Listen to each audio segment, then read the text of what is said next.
안녕하십니까. 어느덧 한여름의 무더위가 기승을 부리는 8월을 맞이했습니다. 더불어서 한국종교협의회와 세계평화종교인연합이 함께 진행하는 초종교 기도에 오신 여러분 모두를 환영합니다. 저는 지금 33차를 맞이하는 8월 초종교 기도의 배경으로 동학농민운동의 발현지로서 동학농민혁명기념관이 있는 전라북도 정읍에서 인사를 드립니다. 조선 말기 서양 열강의 침략과 국내 정치 혼란 속에서 위기에 빠진 나라와 백성을 구하기 위해 수훈 대신사 최재우 선생은 보국 안민의 신념을 구현하기 위해 동학을 창도하십니다. 사람은 누구나 신령하고 무궁한 하늘님을 모시기에 존엄하고 평등한 존재라고 하는 시천주 진리로부터 기원한 동학은 이후 2세 교조인 해월 최시영 선생에 의해서 사람 섬기기를 하늘님같이 하라는 사인여천, 그리고 모든 자연 만물을 공경하라는 경물 사상을 중심으로 전개되었습니다. 이후 3세 교조였던 의암성사 손병희 선생에 의해서 사람이 곧 하늘님이라는 인내천 정신을 중심으로 근대적 종교 조직인 천도교로 개편되었습니다. 이러한 동학의 가르침은 1894년 가보년 3월과 9월 두 차례에 걸친 봉기로 이루어졌으며 흰옷을 입은 30만 이상의 농민 중심의 조선 민중들의 혁명으로 이어지게 되었습니다. 당시 이들을 바라본 토벌대장 이규태는 진중일기에 다음과 같이 글을 남겼습니다. 죽음을 무릅쓰고 서로 앞을 다투어 수만 명의 농민들이 산등성 위로 올라왔다. 도대체 저들은 무슨 의기와 무슨 담력을 지녔기에 저리 할 수 있단 말인가. 지금 그때 저들의 정황과 자취를 기록하려 하니 생각만 해도 뼈골이 떨리고 마음이 서늘해진다. 당시의 정황을 살펴본다면 전국 곳곳에서 일어난 수많은 민중들의 봉기는 단순히 죽음을 향한 결의가 아니었음을 알 수 있습니다.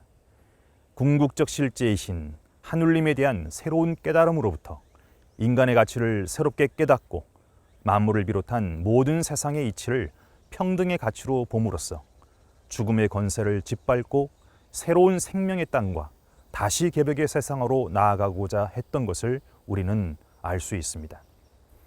이러한 조선 민중들의 외침은 이후 3.1 독립운동을 비롯하여 동아시아의 국제 질서를 변화시키고 한국 현대사에서 발생했던 수많은 사회 개혁 운동에 영향을 일으킴으로써 오늘날의 평등 사상과 자유민주화의 지평을 연 근대 민족사의 대사건이었습니다.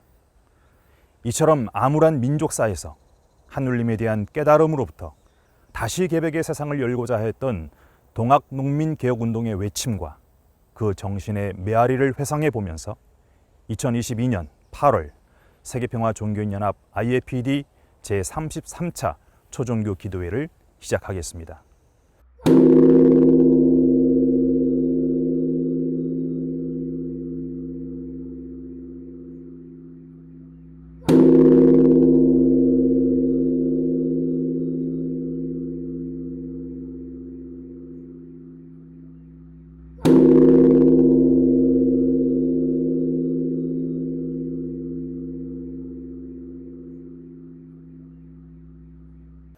모심의 부름입니다. 우리의 궁극적 실체이신 신을 지금 여기에 모시고 세계평화종교인연합 제33차 초종교 기도회를 다 같이 드리겠습니다. 묵상의 시간을 갖겠습니다. 우리 모두가 간절히 염원하는 가정의 행복과 우리 사회의 안정, 그리고 이 땅 위의 모든 첨예한 갈등과 대립, 전쟁의 고통이 사라지며 모든 인류의 평화와 통일이 다가오길 기원하는 묵상의 시간을 갖겠습니다.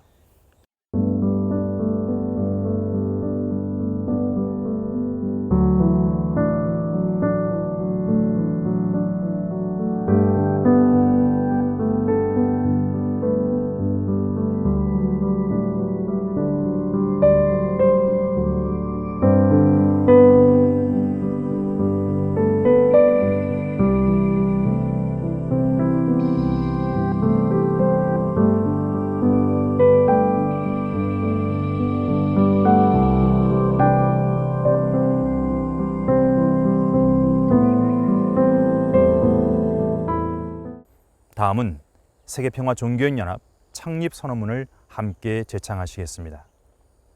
세계는 과거 어느 때보다도 갈등과 분열, 무고한 살상과 테러로 세계 곳곳의 분쟁은 멈추지 않는 저주가 되어가고 있음을 우리는 실감하게 된다. 뿐만 아니라 인류의 미래를 예측할 수 없는 환경의 역습이 인류를 불안과 절망에 빠뜨리고 있다. 이러한 때 인류의 희망은 과연 어디에 있는가? 평화이다. 인류의 지속가능한 미래를 희망으로 맞이하려면 인간과 인간 사이, 인간과 환경 사이에 존재하는 궁극적인 평화가 자리해야 한다. 인류의 궁극적인 평화를 흔들리지 않는 인류의 터전으로 세우는 데에는 평화의 원천을 기억하는 데서부터 그 정초를 놓아야 한다. 그렇다면 평화의 원천은 어디인가? 종교인이며 종교이다. 종교는 인간의 타락으로 빚어진 영적인 무지를 회복하는 신의 방편이었기 때문이다. 종교인이 빠진 종교를 내세우는 것은 종교를 이데올로기로 전락시키는 것이라고 할 수 있다. 종교인과 종교를 분리해서는 결코 오늘날 이룩해야 할 세계의 평화를 성취할 수 없다. 그렇기 때문에 종교의 평화 없이 세계의 평화는 있을 수 없다는 우리의 깨달음은 종교인의 평화 없이는 세계의 평화가 없다는 데로 이르러야 한다. 그렇다면 세계 평화를 위해 종교인들은 어떻게 해야 하는가? 연합이다. 연합은 연대이며 일치를 향한 종교인의 발걸음이다. 종교인의 새로운 연합운동을 통해서 종교의 평화를 이루고 세계의 평화에 다가설 수 있기 때문이다. 오늘 여기에서 종교인이 새롭게 연합하는 일은 종교를 참 종교로 세우는 종교인의 실천 궁행이며 전력 투구가 되어야 한다. 오직 종교인이 만드는 종교의 실천적 평화만이 세계의 평화를 구현할 수 있기 때문이다.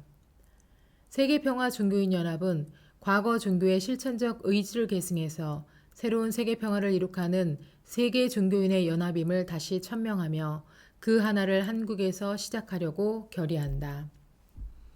이러한 지고지순의 뜻이 인류를 하나님 아래 인류 한 가족으로 만들어 궁극적 평화를 실현하고자 하는 문선명 한학자 선생의 헌신적인 경륜에서 비롯됨에 깊이 감사를 드리며 우리 종교인들은 세계의 평화를 위한 종교의 소명의 마음을 굳게 모아 세계평화종교인연합을 한국에 결성하고자 한다.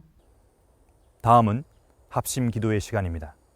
이번 달 합심기도는 특별히 국제기독교 선교연합 안정수 회장, 한국종교여성협의회 고문을 맡고 계시는 성균관의 손영희 부관장, 그리고 하늘부모님 성회 세계평화통일가정연합의 선문대학 교구 오상진 교구장의 기도로 진행하겠습니다.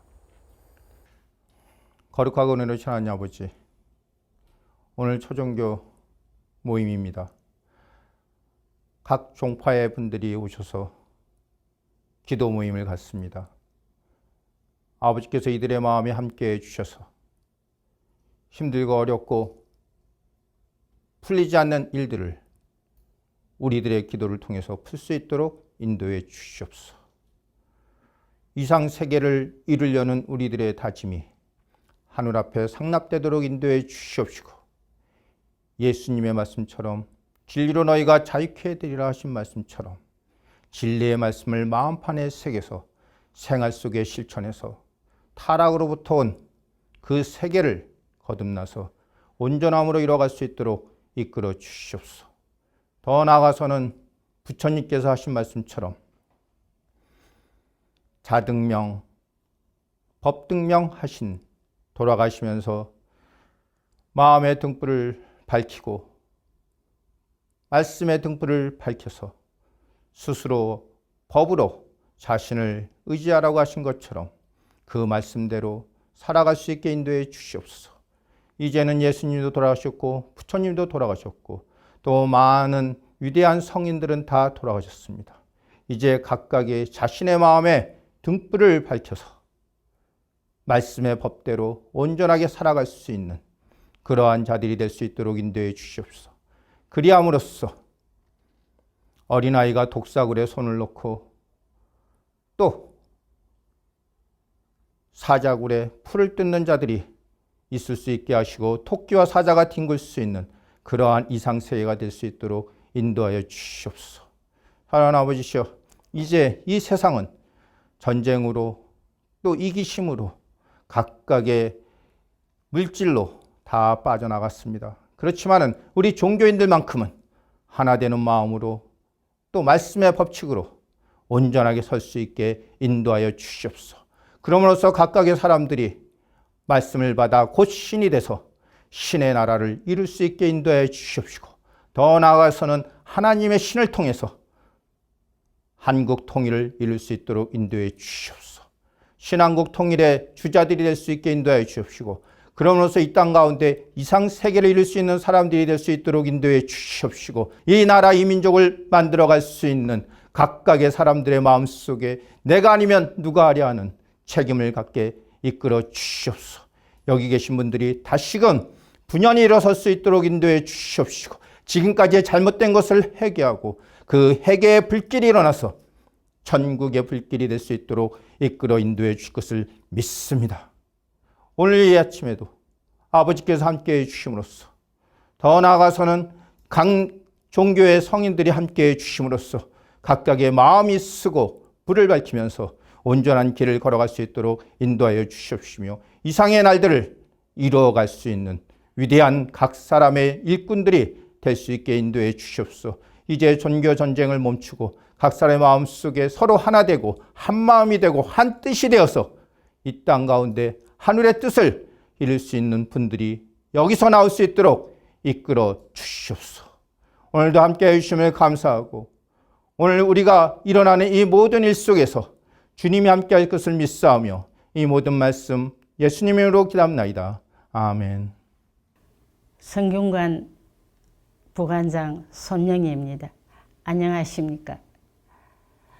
한국종교협의회가 주최하는 초종교 모교 기도회 평화를 위한 기원의 말씀을 드리게 되어 감사합니다. 몇 년간을 병마에 실험하더니 또 끔찍한 전쟁이 발발하여 인명이 무참하게 쓰러지고 피란길에 놓인 불행한 사회적 궁핍과 폐단이 엄청납니다. 이런 시기에 종교인이 먼저 하나 되고 앞장서서 종교의 참된 역할을 다함으로써 희망찬 나라를 만들기에 노력을 다해야 할 것입니다. 저희 종단에서는 공자님의 인의예지의 말씀을 토대로 하여 가르침을 바탕으로 극기 복례로 인을 찾기, 바로 사람다움을 갖출 수 있는 깨끗한 인성 찾기에 노력을 꾀합니다. 바로 수신제가 치국평천하로 나의 수신이 세계 평화를 이루게 되겠습니다. 바로 인성을 갖춘 지도자라면 전쟁을 일으켜서 사람을 몰살시키는 일은 없지 않겠습니까? 평화로운 세계를 만들기에 인을 찾고 빛낼 수 있게 극기 복례하며 또 가르치며 종교인답게 행동하는 방법을 예로서 행하고 있습니다. 종교인의 이러한 참뜻이 종교마다 내재되어 있습니다. 불교에서는 자비가, 기독교에는 사랑이, 우리들의 가르침 행동 거지가 참되고 진실되어야 할 것입니다. 우리는 서로를 이해하고 힘을 합하면 좋은 사회를 만들 수 있는 힘이 10배, 100배가 될 것입니다. 우리 인간들은 인성이 욕심으로 악으로 뭉친 덩어리가 아닙니다. 순수한 선의 결정체이니 인의예지의 극치는 바로 아름다운 세상인 것입니다. 끝으로 이는 기복적으로 우리의 삶을 상생케 합니다. 서로 돕는 아름다운 세상을 만드는 것이 덕이요, 덕치의 세상이 되는 것입니다. 그래서 이는 사회에서 모자라는 부분을 메웁니다. 더 나은 사회를 만드는데 기틀이 되기를 기원하는 바입니다. 코로나 팬데믹의 영향을 넘어 재발생의 경계로 넘어오고 있습니다. 모든 인류가 잘 이겨내기를 기원합니다.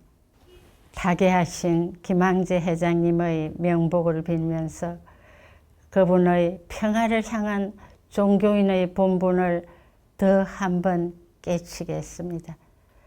평화로운 세상이 오기를 기원합니다. 존귀하신 하늘 부모님, 사랑하는 천지인 참부모님 감사합니다. 오늘 이 귀한 날을 또 저에게 허락하시어 초종교 모교 기도회를 통해서 이 섬녀조국 대한민국의 수많은 우리 종교인들이 그 사명을 가지고 또 하나됨을 통해서 이 모든 어려움과 이 불협화음을 이겨내기 위해 이 한 자리에 모였습니다. 지금 세상은 러시아 우크라이나 전쟁으로 참으로 아비규환의 소리가 들리고 있는 그런 형국입니다. 우리나라에서는 먼 나라의 이야기 같지만은 그 전쟁으로 벌어지는 모든 어려움들이 경제적으로 또 정치적으로 우리의 피부에 와닿는 그런 모습을 보게 됩니다. 또한 이 나라는 일본과 중국과 가장 가까운 나라들이지만은 서로의 이권을 위해서 하나 되지 못하는 그런 모습을 오늘 이 시간 보여주고 있습니다. 하지만 하늘 부모님께서는 우리를 창조하시고 우리를 빚으실 때부터 큰 꿈을 꾸셨고 참 사랑으로 하늘 부모님을 중심한 인류 한 가족 세계를 만들고자 꿈꾸셨던 하늘 부모님의 그 놀라운 사랑을 우리는 기억하고 있습니다. 하지만 하늘 부모님의 그 참사랑을 잃어버리고 우리를 창조하신 그 하늘 부모님의 그 뜻을 잃어버린 오늘의 인류는 청맹관야와 같은 서로의 욕심과 이기주의를 통해서 모두 자기 자신만을 위한 또 자기 국가만을 위한 그런 삶을 살아가고 있는 모습을 보게 됩니다. 이 어려운 모든 일들이 우리의 삶에 깊숙이 침투해서 우리의 마음을 곤고하게 하고 또 우리를 서로 헤어지게 만들고 서로 불협화음으로 싸우게 만드는 오늘 이 시간을 바라보며 하늘 부모님 얼마나 슬프시옵니까? 하지만 오늘 이 한 자리에 모인 서로 다른 종교를 가지고 있지만은 한 하나님을 중심한 참 사랑의 세계를 이루고자 뜻을 모인 여기 많은 사람들이 모였습니다. 그리고 평화를 사랑하고 정말 이 어지러운 세상에 우리 종교인들이 중심이 되어가지고 이 모든 어려움들을 사랑으로 극복하고자 이 한 자리에 뜻을 모았사오니 아버지 오늘 이 목요 기도회가 작은 씨앗이 되어가지고 또 작은 도화선이 되어가지고 전 세계의 평화를 이룩하는데 큰 기여를 할 수 있는 작은 움직임으로 축복해 주시옵기를 간절히 빌고 원하옵니다. 여기 함께 뜻을 모은 많은 종교인들의 그 각자의 종교에서의 그 근본 진리가 또 근본된 그 뜻이 모든 인류를 사랑하고 만물을 사랑하고 서로 화합하며 하늘 부모님을 공경하고 정말 서로를 사랑하는 한 가족 세계를 만드는 것이 공통된 진리의 부모임을 깨닫게 되오니 오늘 이 한 자리에 모인 종교인들이 먼저 솔선수범하여 하늘 부모님의 그 놀라우신 창조 이상을 이뤄낼 수 있는 초석이 될 수 있도록 축복해 주셨기를 간절히 빌고 원합니다.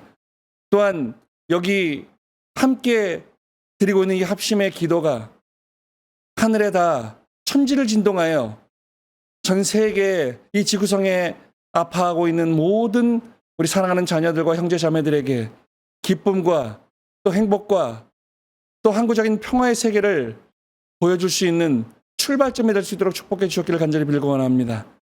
오늘 이 목요 기도를 통해서 더욱더 화합하고 하나되고 사랑하고 용서하라고 가르쳐 주신 하늘 부모님과 참 부모님의 말씀을 가지고 우리가 앞으로 전진한다면 이루지 못할 것이 없다고 생각되어지오니 오늘 이 기도회를 통해 큰 역사를 만들어가는 출발점으로 축복해 주셨기를 간절히 빌고 원하면서 지금 벌어지고 있는 모든 전쟁과 불협화음과 또 정치적 경제적 안타까움들이 오늘 이 기도를 통해 승리의 한날을 다시 찾아낼 수 있도록 축복해 주시옵기를 간절히 빌고 원하면서 이 모든 말씀을 축복 중심 가정 오상진의 이름으로 간절히 감사하며 보고하려싸움나이다. 아주. 다음은 축시의 시간입니다. 이번 축시는 특별히 대한불교 조계종의 대종사이시고 내장사의 회주이신 대우 큰스님께서 직접 쓰신 평화의 어머니 한학자라는 시를 전해주시겠습니다. 평화의 어머니 한학자. 평화의 어머니, 어머니가 이 땅에 오시면 인류 희망이요 우리의 축복입니다. 사랑 없는 세상에 사랑 주시려고 오신 어머니, 눈물로 타버린 가슴 쥐고 꿈속에서도 눈물 줍는 그 세월이 얼마이셨던가요? 평화 없는 세상에 평화 주시려고 오신 어머니, 아무에게도 말할 수 없는 아픔, 누구에게도 보일 수 없는 눈물에 잠 못 드신 밤이 얼마이셨던가요? 눈물 없는 영혼에 눈물 주시려고 오신 어머니, 눈물로 하늘 땅을 다 적신들 어찌 다 하오리까? 어머니, 웃음이 사랑의 꽃보라라면 눈물은 영혼의 미소입니다. 어머니, 당신이 우리의 사랑입니다. 어머니, 당신이 우리의 희망입니다. 평화의 어머니, 우주 어머니, 눈물 나도록 고맙고 감사합니다.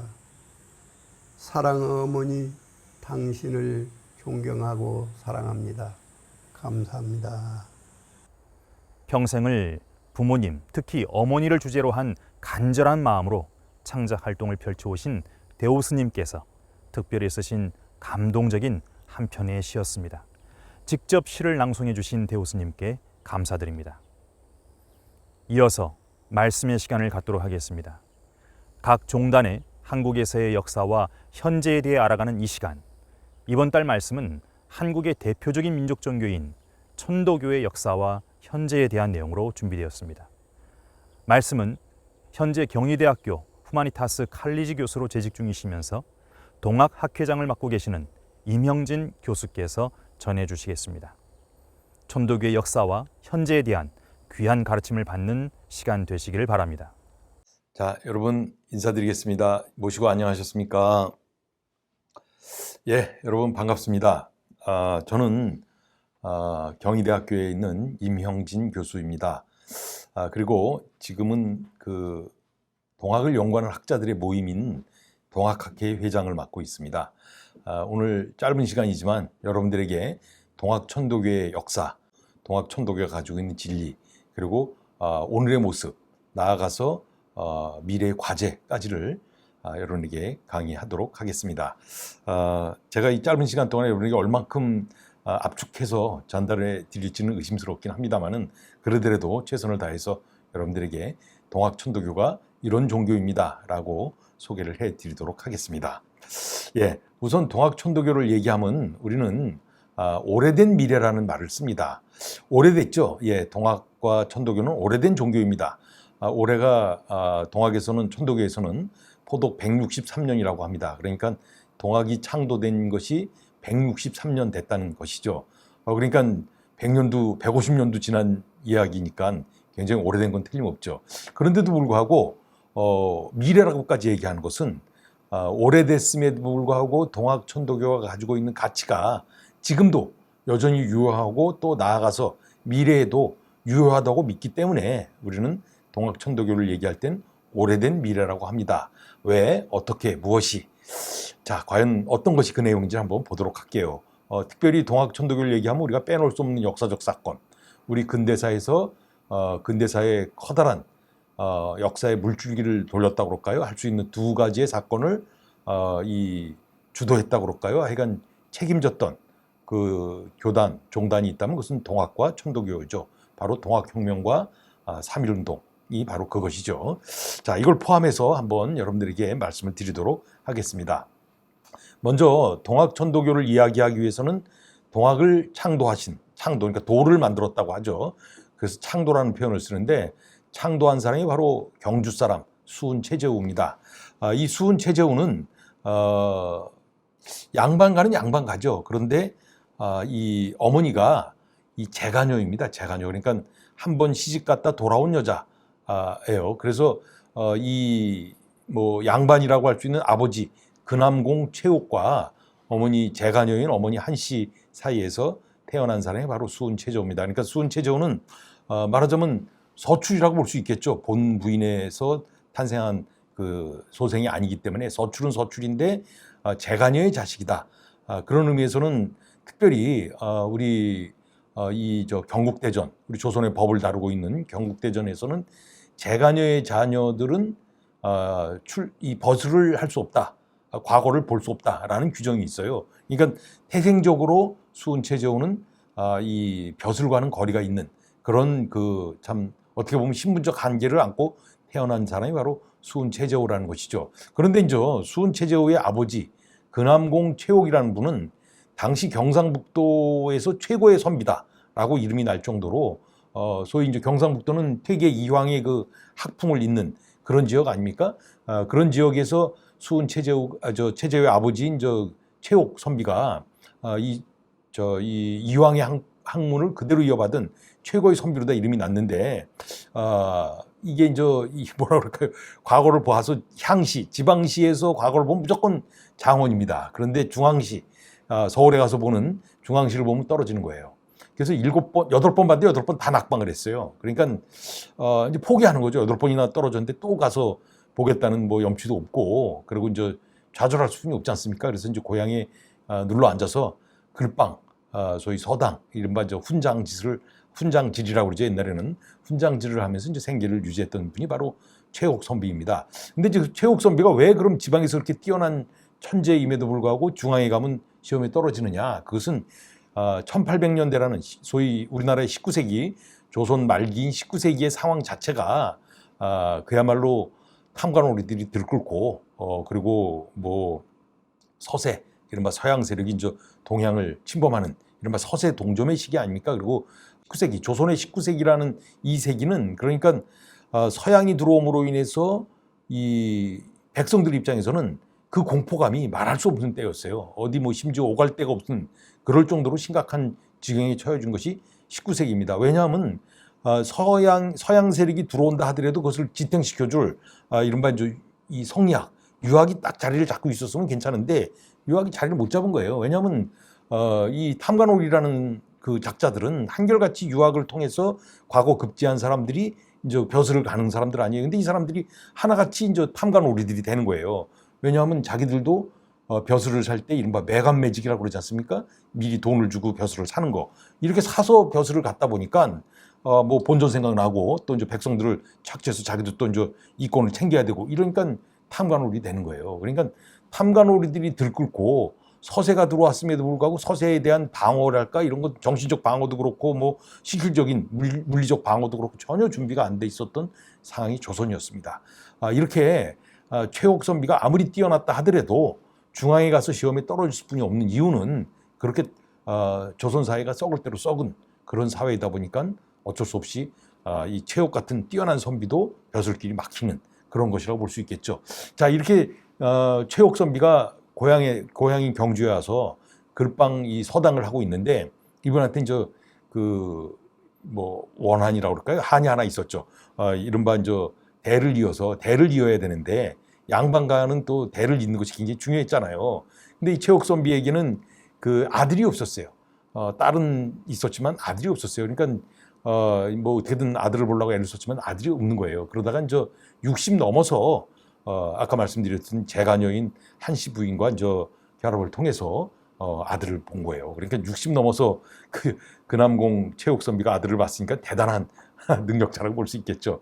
자, 이렇게 이제 뒤늦게 아들을 본 최옥 선비 입장에서는 그 아들이 얼마나 금이야 오기야 귀하겠습니까? 그래서 그 아들을 귀여워한 거 못지않게 이제 자신의 학문을 그 아들에게 그대로 전수시킨 거예요. 근데 또 이 아들이 수은 최재우라는 이 아들이 마치 스펀지 빨아들이듯이 아버지의 학문을 그대로 다 그냥 쏙쏙 다 빨아들이는 그런 아주 뛰어난 이 능력을 가지고 있는 자식이었던 거예요. 그래서 이제 이 아들이 드디어 이제 성년이 돼갖고 18살 됐을 때 이제 과거 보러 가려고 그랬더니 이제 아까 말씀드린 대로 제가녀의 자녀들은 과거를 볼 수 없다. 이런 규정에 의해서 과거를 응시도 할 수 없는 응시 자격조차 주어지지 않은 그런 참 기가 막힌 상황에 처해진 것이죠. 어머니 아버지 다 돌아가시고 이 최재우가 수은 최재우가 얼마나 낙심했겠습니까? 생각을 해보세요. 지식인이 자신이 배운 익힌 지식을 세상에 써먹을 데가 없다면 그거보다 더 그 낙심할 데가 어디 있겠어요. 그래서 수은 최재우는 그때서부터 이제 주유천하를 합니다.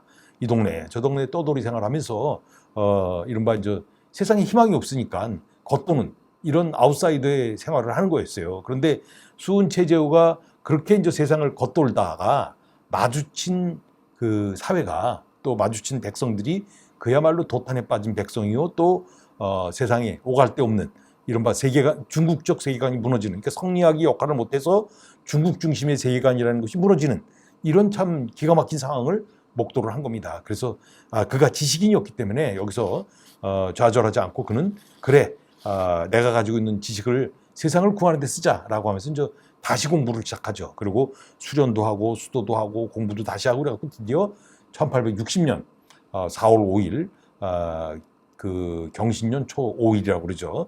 4월 5일 날 득도를 하는 겁니다. 이른바 하늘의 소리를 듣는 거죠. 이른바 오심즉 이오심이다라는 내 마음이 내 마음이다. 하늘의 마음이 내 마음이다. 내 마음 속에 하늘의 마음이 들어있다라는 것을 소리를 듣는 겁니다. 그래서 물론 이제 이 소리를 들었을 때 수은 최재우가 나도 진짜 하늘과 통했다. 득도했다라고 진짜 내가 세상을 다 가졌다라고 외쳤다면 아마 수은 최재우는 흔한 얘기보다 사이비 교주 되고 말았을 거예요. 근데 수은 최재우는 지식인이었잖아요. 의심했어요. 내가 진짜 들은 건지 저 소리가 이 헛된 소리인지 의심을 하고 다시 수련을 하는 거예요. 그리고 다시 공부하는 거예요. 이러기를 1년 2개월을 더 합니다. 그러고 나서 드디어 확실하다라는 것을 자각한 뒤에는 자기가 이 깨달은 이 도를 무국대도라고 그랬습니다. 무국대도를 피기 시작을 했죠. 그런데 이제 첫 번째 무국대도를 핀 첫 번째 대상이 바로 그의 부인이었습니다. 부인이 박씨 사모님인데 박씨 사모님에게 큰 절을 올렸다는 거 아닙니까? 그런데 여러분 생각을 해보세요. 지금도 사실 뭐 자기 부인에게 큰 절하는 사람이 뭐 여러분 하실지 모르겠습니다. 저도 잘 안 되더라고요. 그런데 당시 양반 가문에서 그래도 양반 아니에요. 양반가의 진짜 양반가의 후손이 부인에게 큰 절을 했다. 말이 안 되는 거예요. 그 부인이 얼마나 놀랬겠어요. 내 남편 미쳤다라고 그랬을 거야 아마. 그런데 그때 수은 최재우가 부인한테 그렇게 얘기했다는 거 아니에요. 내가 그동안 고행을 하고 공부하고 그러다가 깨달은 바가 있는데 그것이 바로 내가 하늘님을 모셨다. 하늘을 내가 모시고 있다라는 걸 내가 깨달았다. 즉 시천주를 내가 깨달았다. 그런데 나는 나만 시천주한 존재인 줄 알았는데 당신도 하늘을 모시고 있는 존재이더라. 그러니 당신이 얼마나 위대하고 존엄한 존재이냐. 그동안 내가 당신한테 하대한 것에 대한 사죄의 의미로서 내가 큰 절을 올리는 것입니다. 라고 부인에게 큰 절을 했다는 거 아닙니까? 그래서 부인이 그 당시 감명해갖고 동학에 입도한 1호 입도자가 되는 거예요. 그러고 나서 수은 최재우는 자기 집에 데리고 있던 여종 둘이 있었어요. 근데 그 두 여종을 불러서 그 보이는 앞에서 노비문서를 불태웁니다. 그리고 해방 선언을 하죠. 그런데 해방했으니까 너희들 이제 나가 살아라라고 하면 그거는 내쫓는 거지 그게 해방이라고 볼 수 있겠어요? 그 여자들이 뭐 평생 밥 짓거나 뭐 이런 것뿐이 안 했던 사람들인데 나가 살라고 그러면 어떻게 나가 살아요? 그러니까 수은 최재우는 그 여종의 노비문서를 불태워서 해방을 시키면서 나이가 좀 들은 여종을 자기의 큰 며느리로 삼습니다. 그리고 나이가 어린 여종은 수양딸로 다 삼는 거예요. 그러니까 완벽한 인간 해방을 실천하는 것이죠. 이렇게 주변에 이렇게 그 참 딴 사람이 할 수 없는 상상도 할 수 없는 이런 평등주의적 시각, 평등주의적 그런 세계관을 가지고 그가 자기의 무국대도를 전파하니까 사람들이 구름처럼 몰려드는 거예요. 아까도 말씀드렸듯이 성리학이라는 것은 역할을 제대로 못했다라고 사람들이 생각하는 때에 수은 최재우라는 사람이 저렇게 그 위대한 생각을 하고 있다라는 걸 하고 그런 게 이제 소문이 나니까 사람들이 몰려드는 겁니다. 그래서 수은 최재우가 잠시 동안 그 사람들에게 자신이 깨달은 무국대도를 전파했는데 그래서는 안 될 것 같아. 왜냐하면 아니, 사람들이 들끓면은 누가 먼저 주목을 하겠어요? 지금도 사람이 많이 몰려있고 누가 먼저 옵니까? 경찰이 먼저 오잖아요. 그때도 마찬가지였을 거예요. 수은 최재호 집에 경주 집으로다가 사람들이 막 구름처럼 몰려 들어봐요. 그러면 관이 저거 뭐 하는 놈이야? 수상한 놈 아니야? 라고 하면서 이제 거기를 주목하고 또 와서 감시하고 그럴 거 아니에요? 아니면 붙잡아가고 그럴 거 아니에요? 너 뭐 하는 놈인데 그렇게 사람들을 끌어모으냐? 라고 그럴 거 아니에요. 그래서 수은 최재호는 잠시 몸을 피합니다. 이때 수은 최재호가 피해서 간 지역이 바로 전라북도 남원입니다. 남원의 교룡산성에 조그만 암자를 하나 얻어갖고, 그게 이제 덕미람이라는 절이 있었는데 그 덕미람에 조그만 암자를 하나 얻어서 거기다가 은저감이라고 이름을 붙였어요. 그러니까 조용히 숨어서 지내는 곳이다 라고 이름을 붙이고, 거기서 이른바 자신이 깨달았다고 하는 무국대도를 경전을 쓰는 거예요.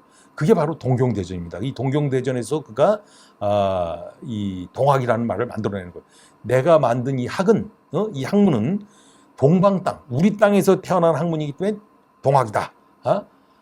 그리고 이것은 하늘의 도를 받은 것이기 때문에 천도다라고 그가 얘기를 했어요. 그러니까 그 동학이라는 말이 만들어지기 이전까지만 해도 무국대도로 불리다가 동학은 남원에 있는 은저감에서 비로소 동학이라는 이름이 붙여진 거죠. 동경대전이라고 써 있지 않습니까? 저 동경대전이 수은 최재호가 쓴 이른바 순한문 경전입니다. 자신이 깨달은 바를 저기다 글로 쓴 거예요. 근데 써놓고 나서 보니까 이건 순한자야. 그러니까 사람들이 못 볼 거 아니에요. 일반인들이 어떻게 보겠어요?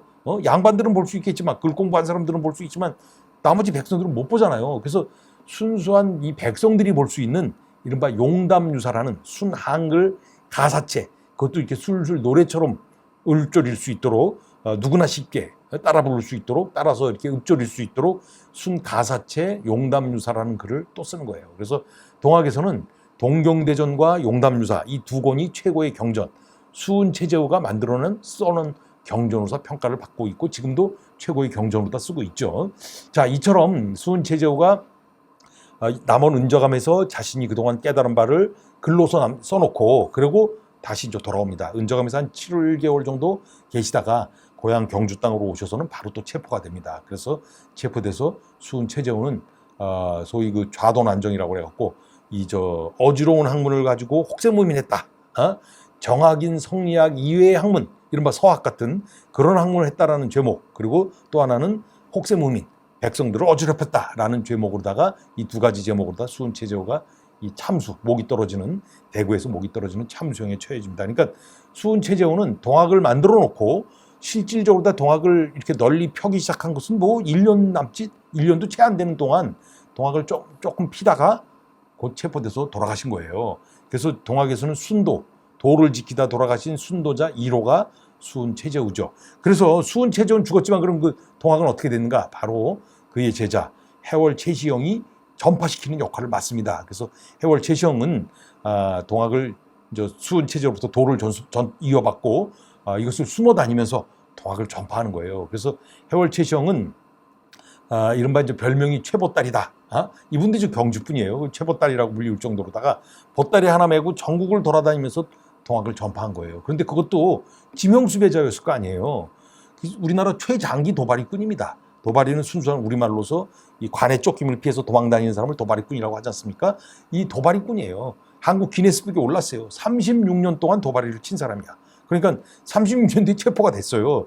동학혁명 이후에 동학난의 괴수라는 타이틀로 체포돼서 이제 교수형, 목이 메어서 목매달아서 죽이는 그 교수형에 처해집니다. 그래서 수은 최재호의 그 동학을 전국에 전파시킨 인물이 바로 해월 최시영입니다. 해월 최시영 근데 어떤 사람이냐? 이 사람은 소위 뭐 난 놓고 기억자도 모른다라고 얘기가 있을 정도로다가 어려서부터 공부할 기회가 없었던 사람이에요. 조실부모하시고 해갖고 남의 집 머슴살이 또는 저 공장의 그 직공, 그 노동자 생활하고 이랬던 분이 해월 최시영이에요. 물론 이제 이분이 나중에 그 원숙하신 다음에 이제 글 쓰고 뭐 이렇게 남겨놓고 이런 걸 보면은 웬만큼 배운 사람 못지않은 지식을 가지고 있다는 것은 느낄 수 있지만 처음 아마 동학을 접했을 때는 정말 일자무식꾼이었다는 말이 맞췄을 것 같아요.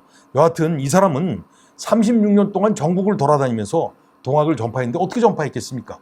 몸소 실천하면서 전파한 거예요. 이분이 말씀 남긴 것 중에 가장 유명한 말이 사인여천입니다. 그러니까 수은 최재호는 이따 다시 얘기하겠습니다. 수은 최재호는 시천주, 하늘을 내가 모시고 있다라는 것을 남기신 분이라면은 해월 최시영은 그래서 인간이 시천주한 존재다 이거, 하늘을 모시고 있는 존재다 이거야. 그래서 어떡하라고? 방법론이 없잖아요. 그 방법론을 제시하신 분이 바로 해월 최시영입니다. 그 방법론이 바로 사인여천하라. 사람 대하기를 하늘 대하듯 하라.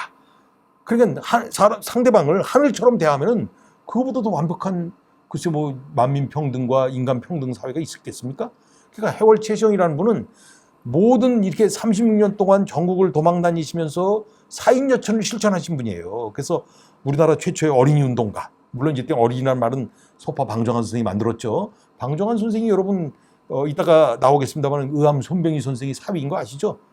천도교인이었어요. 그래서 어린이날을 만들고 또 어린이 운동을 전개하신 분이 소파 방정환인데, 방정환 이전에 방정환으로 하여금 어린이 운동을 할 수 있는 단초를 제공하신 분이 바로 해월 최시영입니다. 어린아이를 때리지 말아라. 어린아이를 때리면은 하늘님이 상하신다. 하늘이 상한다 이거. 왜요? 어린아이도 하늘이기 때문에. 또 여성을 최초로다가 우리나라에서 여성을 하늘님으로 다 대했던 분이 바로 또 해월 최시영입니다. 한국 페미니즘 운동할 때 빼놓을 수 없는 분이 바로 해월 최시영이고, 나아가서 물물천 사사천이라고 그래갖고 모든 물건마다 하늘이 담겨 있다. 그러니까 사람만 하늘을 모시고 있는 존재가 아니라 모든 물건마다 다 하늘을 담고 있다. 그러니 소중하게 대하라 라고 한 것이 바로 해월 최시영입니다. 그러니까 한국 생명운동의 기원도 해월 최시영이라고 볼 수 있겠죠. 해월 최시영은 동경대전과 용담유사를 인쇄해서 그것을 전국에 전파하신 분이 바로 해월 최시영이었습니다. 해월 최시영이 체포돼서 죽기 직전에 또 도를 3대 교주이신 의암 손병희에게 넘기죠. 손병희 선생은 동학혁명의 최고 지도자 중에 유일하게 살아남은 지도자였습니다. 여러분 동학혁명하면 우리가 전봉준 장군을 기억합니다만, 전봉준 장군보다 더 상위의 최고 지도자로서는 해월 최시영이 있었고, 최시영에 의해서 전봉준과 양쪽에 지도자로서 지명된 사람이 바로 의암 손병희입니다. 그래서 전봉준과 의암 손병희, 전봉준 장군은 호남 지역의 동학군들을 이끄는 최고 지도자고, 호남을 제외한 나머지 지역, 이른바 경상도, 충청도, 강원도, 경기도, 황해도, 평안도까지 동학도들을 총지휘한 사람은 의암 손병희예요. 두 사람이 논산에서 만나서 그 의형제를 맺었다는 거 아닙니까? 그 당시 전봉준이 40살이고 손병희 선생이 34살이었어요. 그 당연히 전봉준 장군이 형이었겠죠. 그래서 의형제를 맺고 서울을 향하기 위해서 공주 우금치를 통과하려는 협동작전을 폈습니다만, 우금치에서 패퇴하는 바람에 동학혁명이 좌절되는 거 아닙니까? 그래서 이제 그 당시 동학혁명 끝난 다음에 모든 지도자들이 다 체포돼서 죽잖아요. 전봉준, 김계남, 손아중, 쟁쟁한 우리들이 기억하고 있는 그런 지도자급 되는 인물들이 다 체포돼서 처형당하고, 심지어 해월 최시영마저도 체포돼서 처형당합니다. 유일하게 살아남은 지도자가 손병희였어요. 손병희에게 도통을 넘겼기 때문에 손병희는 아마 해월 최시영이 기록은 없지만 틀림없이 돌아가시기 전에 그렇게 했을 것 같아. 너는 반드시 살아남아라. 살아남아서 이 동학을 전파해라 라는 명령을 받았을 것 같아. 그래서 손병희 선생은 끝까지 악착같이 살아남습니다. 전국에 지명수배 내린 거예요, 저분도. 그러나 악착같이 살아남아갖고 전국을 돌아다니면서 동학을 전파하고, 그러다가 그것도 안 돼갖고 결국은 일본으로다가 망명생활을 하죠. 그래서 일본에서 망명생활하면서 일본의 소위 개화된 민족의식을 보고, 조선도 개화돼야 되겠구나 라고 하면서 이제 개화혁신운동을 주도하죠. 그리고 그 개화혁신운동 여러 가지 운동 중에 이제 이른바 출판 사업이라든가 또는 우경 사업, 보성, 지금 이제 고려대학교죠. 그리고 이제 동덕여대 같은 이런 학교들을 운영하고 이러면서 이제 민족운동을 전개하셨죠. 그러다가 이제 이 동학을 천도교로다 이름을 바꾸신 분이 바로 이 의암 손병희 선생입니다. 그러고 나서 이제 우리가 강제로다가 병탄되니까, 일본에 병탄되니까 내 10년 안에 반드시 나라를 되찾을 것이다 라고 하면서 준비를 또 하시죠. 그리고 10년 뒤 드디어 1919년 3.1운동이라는 것을 의암 손병희 선생이 주도하에 일어나는 것이죠. 자, 우리 잠깐 그 교리에 대한 얘기를 잠깐 하도록 할게요. 아까도 잠깐 말씀드렸습니다만 1대 교주인 수훈 최재우 선생은 시천주, 그리고 2대 교주이신 최시영 선생은 사인여천, 3대 교주이신 손병희 선생은 인내천. 인내천이라고 우리가 얘기하지 않습니까? 인내천, 사람이 곧 하늘이라는 말을 완성시킨 분은 바로 의암 손병희 선생입니다.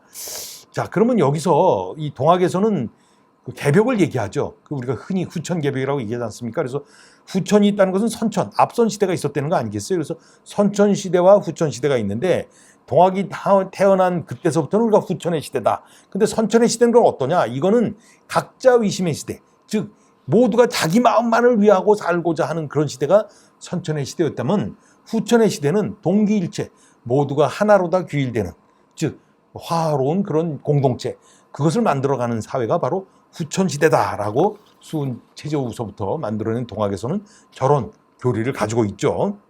그리고 이것이 이 후천 개벽에서 파생된 언어들이 우리들이 잘 아는 익숙한 보구간민, 광제창생, 포독천하라는 단어들이죠. 근데 이 단어들은 한결같이 동학혁명 당시 그 이른바 왜 깃발이라고 그러죠. 그 만장에 쓰였던 문구들입니다. 그러니까 당시 백성들이 가장 염원했던 표현들이 그 만장에 쓰였을 거 아닙니까? 그 깃발에 쓰여서 동학군들이 그 깃발을 들고, 보구간민 깃발도 들고, 광제창생 깃발도 들고, 그리고 포독천하의 깃발을 들고선 뛰어나간 거 아닙니까? 그만큼 동학은 쉽게 얘기하면 이 동학의 가장 커다란 특성이 뭐냐라고 저한테 물어보신다면 저는 그거인 것 같아요. 다른 일반 종교들은 그 내세관, 즉 나 죽은 다음에 어디 천당 간다, 나 죽은 다음에 극락 왕생한다 라는 그 내세관이 강한 데 비해서 동학 천도교에서는 물론 내세관이 없는 건 아니지만 굉장히 미약합니다. 그런 종교에 비해서는. 왜냐하면 동학 천도교는 지금 만들어야 돼. 지상천국이라는 것을 지금 나 살아있을 때 만들어야지, 죽은 다음에 만드는 건 소용없다고 보는 거예요.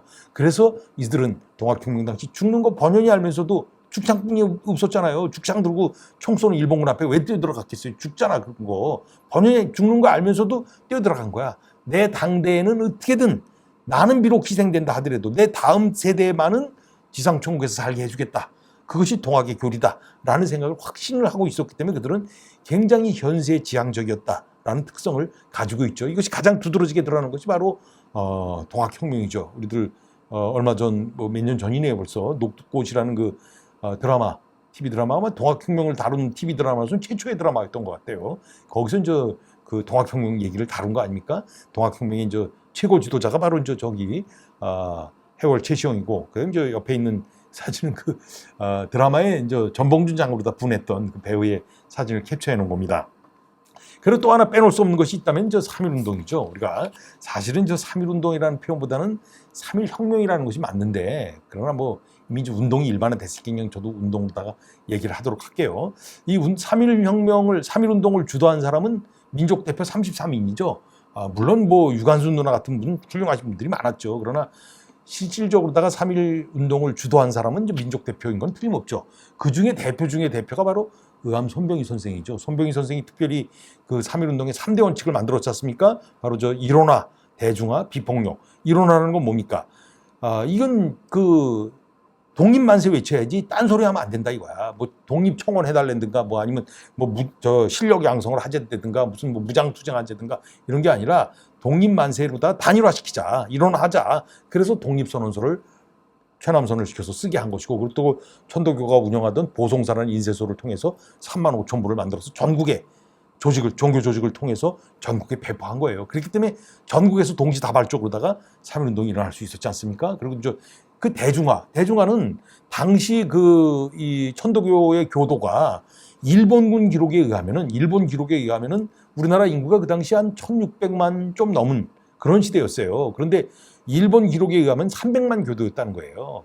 우리 배감 박은식 선생 같은 분은 500만 교도다라고 얘기할 정도로다 우리나라에서 제일 큰 종단이 바로 천도교였어요. 그런데 돈도 제일 많았겠죠. 그러니까 아무래도 3.1운동을 주도할 수뿐이 없었던 것이죠. 그러나 손병희 선생은 혼자 하면 안 된다, 같이 해야 된다. 그래서 더불어 함께하는, 대중이 같이 참여하는 운동을 우리다가 추진한 것이 바로 대중화라는 원칙이었고요. 마지막 세 번째 비폭력이라는 것은, 이거는 손병희 선생이 아니면 저는 불가능했다고 생각을 하는 거예요. 왜냐하면 손병희 선생은 동학혁명에 참여했던 사람이잖아. 자기가 보는 앞에서 무참히 자신의 부하들이 쓰러져가는 걸 지켜본 사람이 바로 손병희 선생이에요. 그런데 지금 일제시대가 된 그 시절에 조선 땅에 주둔하고 있던 일본의 무장병력이 8만 명이 넘었어요.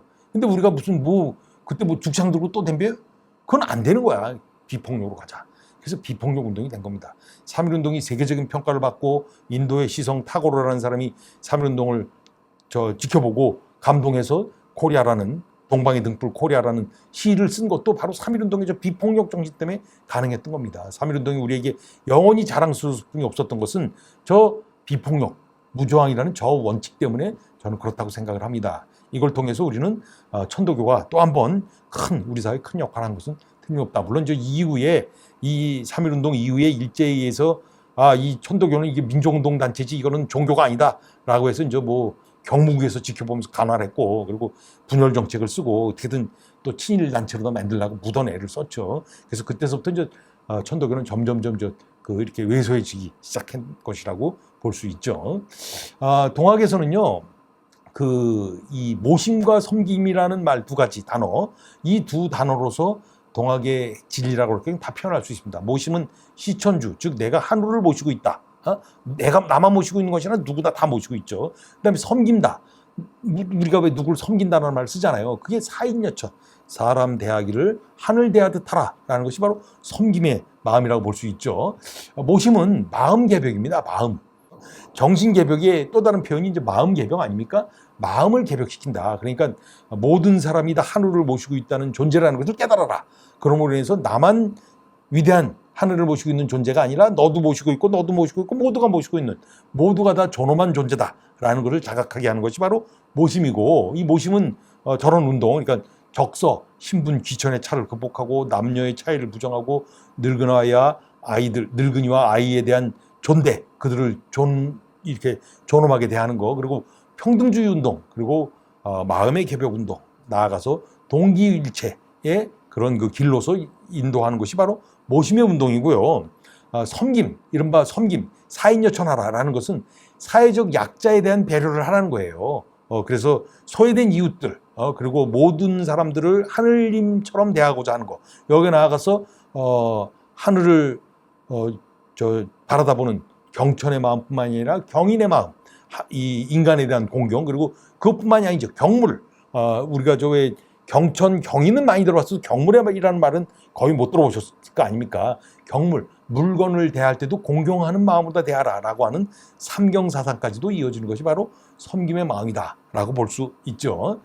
또 나아가서 동학에서 또 하나 빼놓을 수 없는 위대한 사상이 있다면 바로 해월 최시영이 만들어냈다고 할 수 있는 생명사상이죠. 사인여천이 나아가서 물물천 사사천, 아까도 잠깐 말씀드렸습니다만 모든 존재하고 있는 사물들에게는 다 하늘이 담겨져 있다.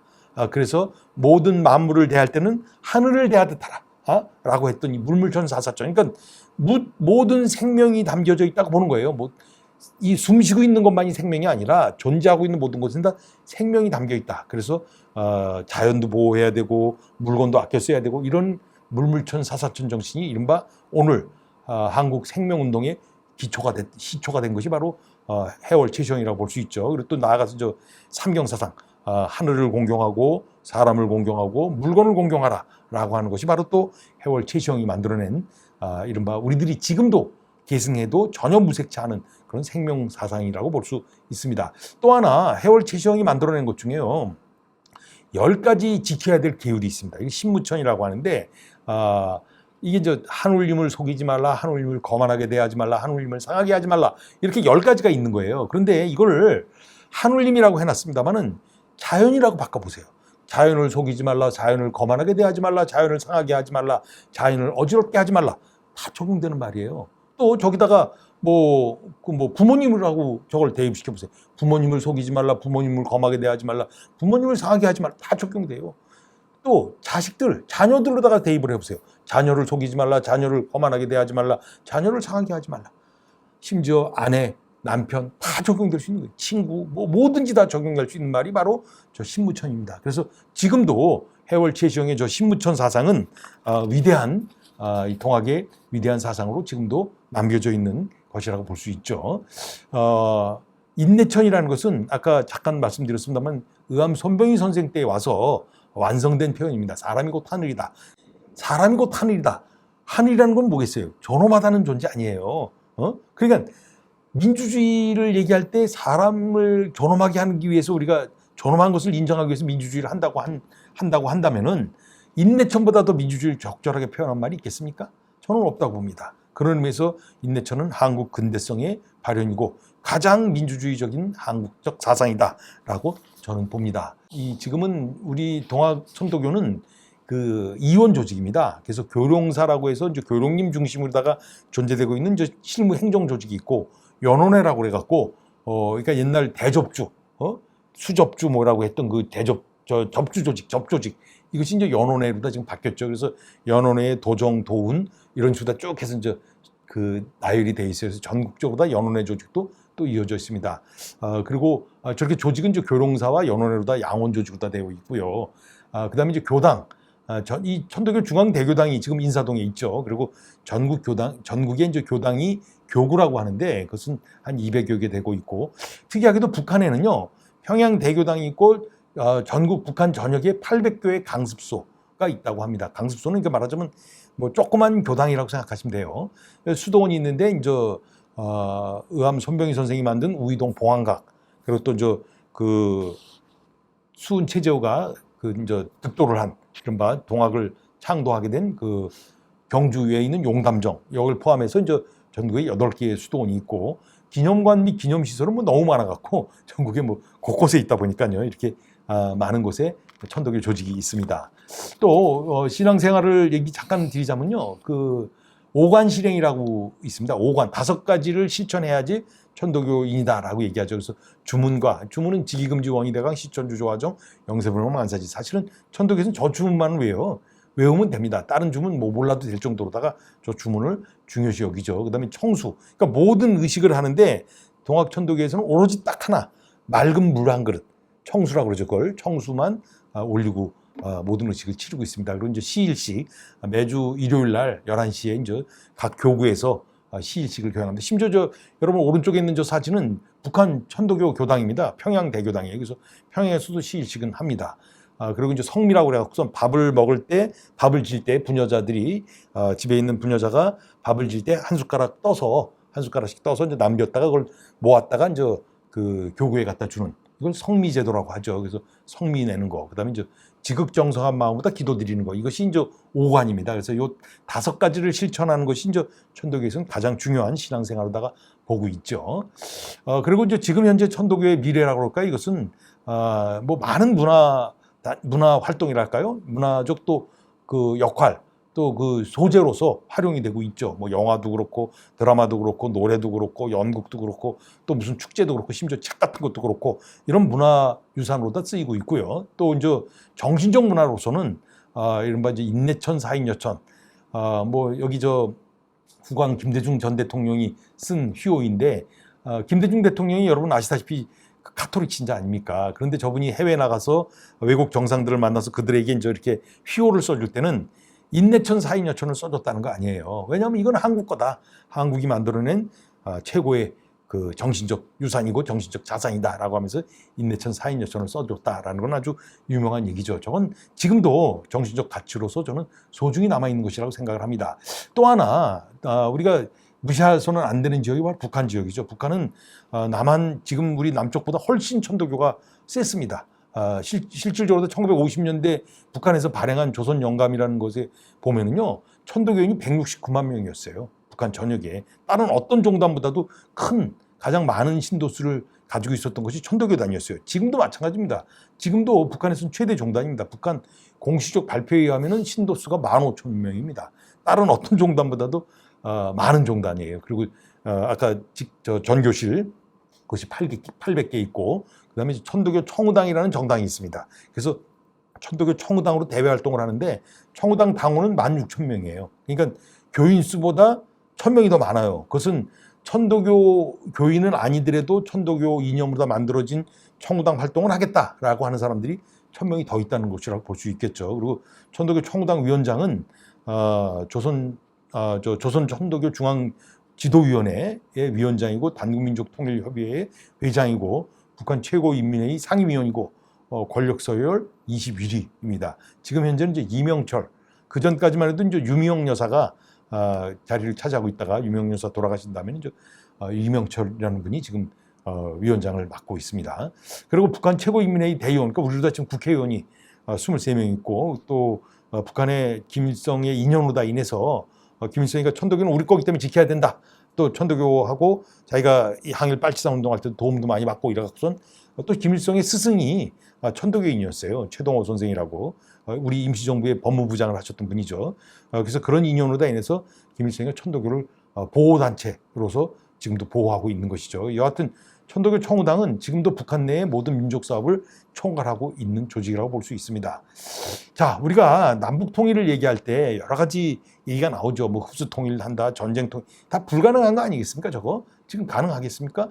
어쩌면은 가장 적합한 통일론이 있다면 평화공존 통일론과 중립화 통일론일 겁니다. 이거 말고는 우리가 지금 선택할 선택지가 없다라고 봤을 때 동학 천도교는 분명히 북한의 그런 조직을 갖고 있기 때문에 서로가 종교적 이념으로서 다 같은 동일한 그런 그 이념을 가지고 있고 또 경전도 같이 쓰고 이런 거 만나면 또 뭐 편하게 얘기할 수 있는 뭐 스승님도 같은 스승님을 모시고 이런 집단이기 때문에 훨씬 다른 종단보다도 훨씬 더 유대감이 강화될 수 있고 그리고 또 북극 쪽에 라인을 가지고 있는 조직이 바로 또 천도교 조직입니다. 그래서 천도교가 틀림없이 할 역할은 있을 것이다 라고 보는 것이죠. 자, 이렇게 제가 짧은 시간이었습니다만은 동학 천도교 역사와 함께 또 그리고 거기 교리 짧은 내용이던 교리와 그리고 지금 현재 과제를 포함해서 쭉 말씀을 드렸습니다. 예, 이것으로 오늘 제가 맡은 강의를 마치도록 하겠습니다. 여러분 고맙습니다.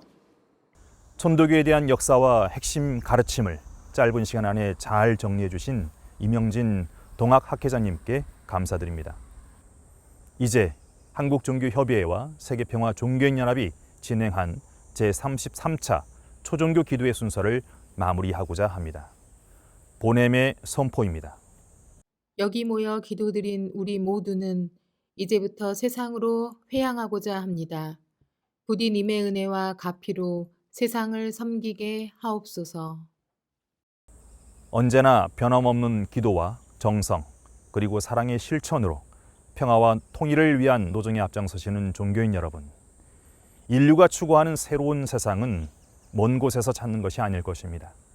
그 세상은 바로 종교인으로서 우리가 섬기는 궁극적 실제, 하나님, 하늘님, 하늘 부모님에 대한 참된 깨달음으로부터 우리 주위에 있는 가족과 이웃, 사회에 대한 관계를 바로 깨닫고 실천하는 것에 기초할 것입니다.